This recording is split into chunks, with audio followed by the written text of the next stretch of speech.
எங்கே சென்றாலும் உங்களை தொடர்ந்து வருவது என் இசை மட்டுமே என்பது எனக்கு நன்றாக தெரியும்.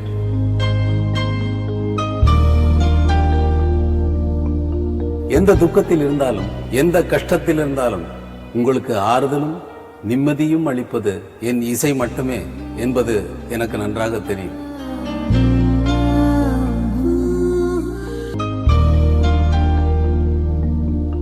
உங்களுக்கும் எனக்கும் உள்ள இடைவிடாத தொடர்பு இசை மட்டுமே.